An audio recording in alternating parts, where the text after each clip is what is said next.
लाहौर में बारिश का 44 साल रिकॉर्ड टूट गया। नशेबी इलाके ज़ेरे आब आ गए। पानी घरों और अस्पतालों में दाखिल। न्यू अस्पताल, गंगाराम सर्विसेज अस्पताल के मुख्तलिफ वार्ड्स में पानी जमा रहा। ताजपुरा टाउनशिप, चुंगी अमर सिद्धू के घरों में पानी दाखिल होने से कीमती सामान तबाह। जोहर टाउन में मेन रोड पर घड़ा पड़ गया। बारिश से मुख्तलिफ हादसात में 4 अफराद जाँ भाग। सबसे ज़्यादा एयरपोर्ट पर 360 मिलीमीटर बारिश रिकॉर्ड। दर्जनों फीडर्स पर बिजली की सप्लाई बहाल ना हो सकी।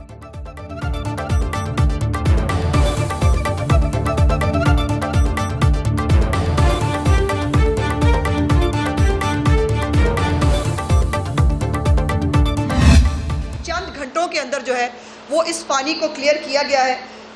अफसोस की बात यह है कि ये वो लोग इसके ऊपर सोशल मीडिया, आपको पता है उसका एक तरीकाकार, एक तुर्रा इम्तियाज़ है कि उन्होंने हर चीज़ के ऊपर एक तो प्रोपेगेंडा सेल चलाना होता है। वज़ीर इत्तलात पंजाब अस्मा बुखारी का लाहौर के तमाम इलाकों से पानी की निकासी का दावा। कहा 7 घंटे होने वाली बारिश का पानी 2 घंटे में निकाल दिया। वज़ीर आला मरीम नवाज बारिशों के बाद की सूरत हाल को खुद मॉनिटर कर रही हैं। जिनके पास तनकीद के लिए कुछ नहीं, पुरानी वीडियोज़ वायरल कर रहे हैं। सीनियर वज़ीर मरीम औरंगज़ेब का चीफ सेक्रेटरी के हमरा लाहौर के मुख्तलिफ इलाकों का दौरा। MD बासा की बारिशी पानी की निकासी पर ब्रीफिंग।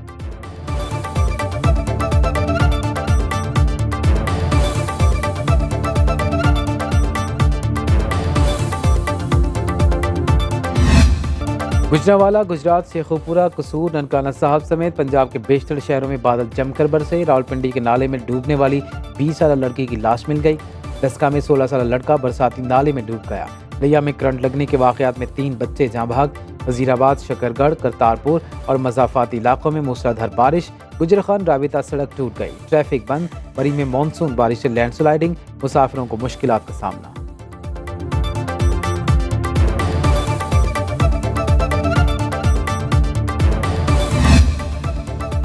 कराची में सावन की घटाएं बरस पड़ी। सड़कों पर पानी जमा होने से शहरियों को मुश्किलात। गुलशन मेमार अब्दुल्ला गोड के बरसाती नाले में गिरने वाले 10 साल बच्चे की लाश निकाली गई। कराची के कई इलाकों में भी बिजली बंद। कुरंगी, लांठी, शाह फैसल, मलीर शामिल।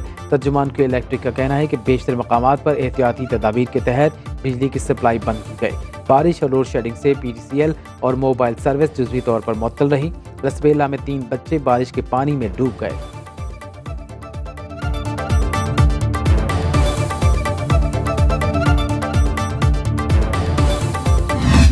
खैबर पख्तूनख्वा में बारिशों से 3 रोज में 24 अफराद जाँ भाग, 17 जख्मी हुए। पेशावर के मुख्तलिफ इलाकों में बूंदाबांदी। नौशहरा में बरसाती नाले में नहाते 2 बच्चे डूब गए। एबटाबाद में 1 बच्ची बरसाती नाले में बह गई। चित्राल के गांव गुलेन में गेला शेयर फटने से 16 घर तबाह। मुजफ्फराबाद, भिम्बर, नीलम में मूसलाधार बारिश। मीरपुर में छत गिरने से 3 अफराद जख्मी।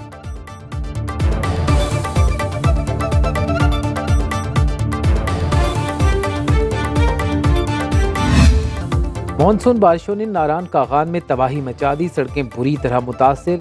मुनव्वर नाला बिफर गया। बांड्री बाजार के दर्जनों दुकानें बरसाती रेले की नजर।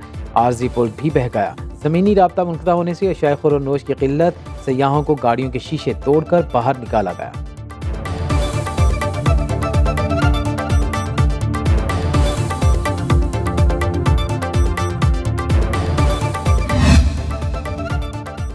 वज़ीर आज़म शहबाज शरीफ का 14 अगस्त से चीनी शहरियों के लिए मुफ्त वीज़े का ऐलान। चीनी वफ़द से मुलाकात के बाद कहा कि मुश्तरका मनसूबों के जरिए चीनी सनत की पाकिस्तान मुंतकली फ़ायदेमंद साबित होगी। चीनी वफ़द के दौरे से सरमाकारी को फ़रोग़ मिलेगा। पाकिस्तान में चीनी शहरियों की फूल प्रूफ सिक्योरिटी के लिए मौसर इक़दाम किए गए हैं। बशाम वाक़े में गिरफ्तार मुलजिमों को करार वाकई सज़ा दी जाएगी।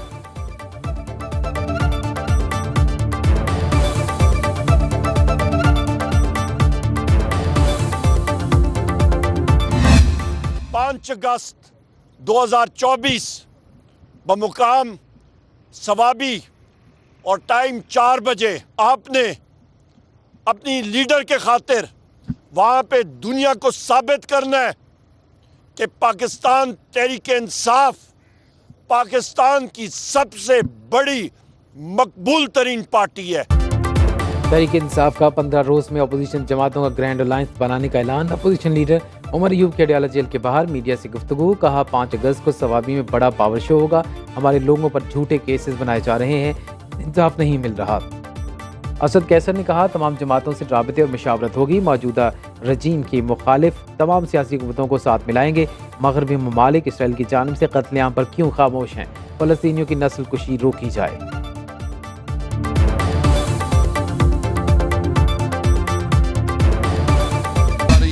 क़याम पाकिस्तान ज़रूर हुआ है, लेकिन जिन मकासद के लिए पाकिस्तान हासिल किया गया था और उसमें एक नारा लगाया गया था पाकिस्तान का मतलब क्या, ला इलाहा इल्लल्लाह, वो आज तक अचीव नहीं हुआ।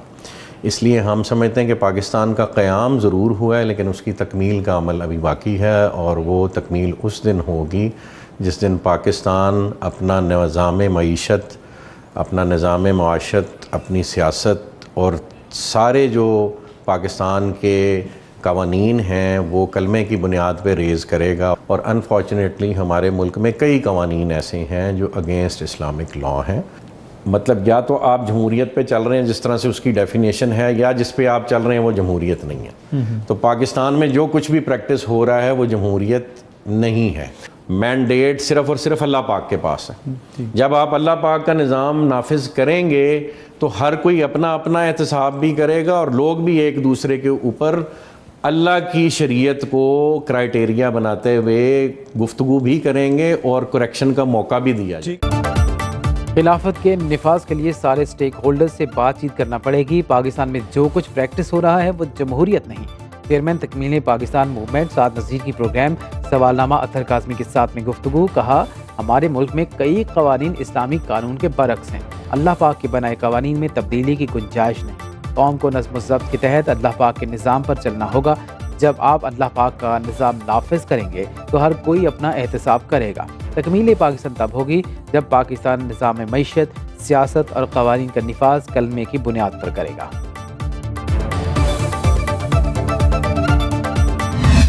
चंद दिन इंतजार कर रहे हैं, देखते हैं इनका क्या रिस्पॉन्स आता है, देखते हैं कि ये क्या फैसला करते हैं। अगर इन्होंने फैसला नहीं किया, बिजली के बिल कम नहीं किए, आईपीपीज को लगाम नहीं दी, तो फिर एक नए रंग में ये तहरीक आएगी। महंगी बिजली और टैक्सों के खिलाफ जमात इस्लामी का लियाकत बाग रावलपिंडी में धरना 8वें रोज़ में दाखिल। 3 अगस्त को गवर्नर हाउस सिंध के बाहर धरना देने का ऐलान। हाफिज नईमुर रहमान कहते हैं, हमारा धरना सियासी जमातों के लिए इम्तिहान, हिमायत नहीं करेंगी तो अवाम उनसे सवाल करेंगे। हुकूमत ने रिलीफ ना दिया तो मुल्क जैम कर देंगे। कारकुन बड़े मार्च के लिए तैयार रहें। जमात इस्लामी मुज़ाकरात के लिए अब हुकूमत के साथ कोई राबिता नहीं करेगी।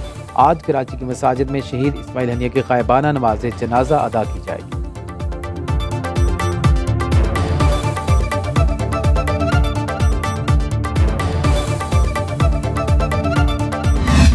डिस्कोस की प्राइवेटाइजेशन का अमल जो है वो शुरू हो चुका है, तो इसलिए ये फैसला किया गया था कि एक तो डिस्कोस को सियासी मुदाखलत से पाक किया जाएगा और प्रोफेशनल कॉम्पिटेंट प्राइवेट सेक्टर के लोगों को लाया जाएगा जो इनको रन करेंगे। बिजली पर एहतजाज मसले का हल नहीं। जमात इस्लामी आए, बैठे और तजावीज़ दे। वज़ीर इत्तलात अता तारक की एमकेएम की रहनुमा मुस्तफ़ा कमाल के साथ न्यूज़ कॉन्फ्रेंस। बोले, हुकूमत बिजली चोरी की रोकथाम के लिए इक़दाम कर रही है। डिस्कोस की निष्कारी का अमल शुरू हो चुका। डिस्कोस को सियासी मुदाखलत से पाक किया जाएगा। मुस्तफ़ा कमाल ने कहा, वज़ीर आज़म और टीम जिस लेवल पर काम कर रही है, उम्मीद है लोगों को रिलीफ मिलेगा। हम हुकूमत के तमाम अच्छे इक़दाम के साथ हैं।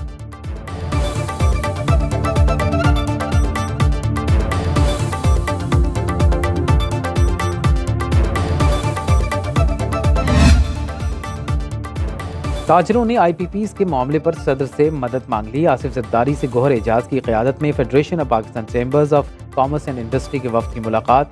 सदर से बिजली की कीमत में कमी के लिए मुदाखलत की दरख्वास्त। आसिफ ज़रदारी ने कहा, सबके लिए सूदमंद हल तलाश करना होगा। कैपेसिटी चार्जेस का काबिल अमल हल तैयार करने के लिए कारोबारी बरादरी कमेटी तश्कील दे। मुतल्लिका हल्कों के सामने मामला उठाने में ताउन की यकीन दहानी।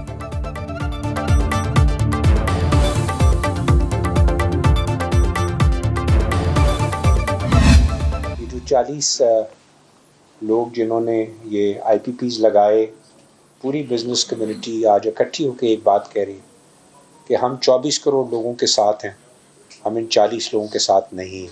2 लाख करोड़ रुपए, 2 ट्रिलियन रुपीस हम इनको दे रहे हैं, और पता चल रहा है कि ये प्लांट 30% पे बिजली देते हैं और 70% पैसा उसके बनाए बगैर ले लेते हैं। हम 40 IPPs के साथ नहीं, 24 करोड़ अवाम के साथ हैं। साबिक वफाकी वज़ीर सनअत और तिजारत गौहर एजाज की न्यूज़ कॉन्फ्रेंस। बोले 2 लाख करोड़ रुपए हम IPPs को देते हैं, कैपेसिटी पेमेंट के नाम पर कोई अदायगी न की जाए। हमारी एक ही डिमांड है, जितनी बिजली बनाएं उसके पैसे अदा किए जाएं। आज सब एक ही बात कर रहे हैं, बिजली का रेट 60 रुपये नहीं हो सकता, कमर्शियल यूनिट का रेट 80 रुपये हो तो कोई कारोबार नहीं चल सकता।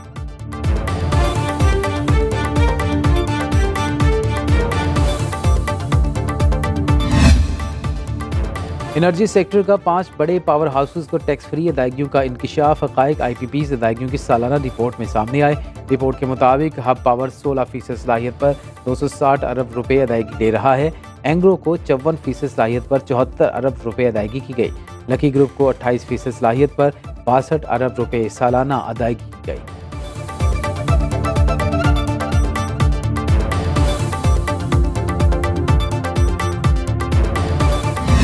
जुलाई में महंगाई की शरह में 2.1% का बड़ा इजाफा।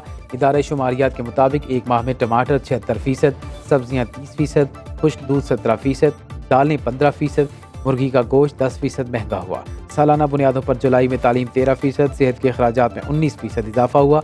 एक साल में ट्रांसपोर्ट की किराए 12% बढ़ गए। मलबूसात और जूते 18% महंगे हुए।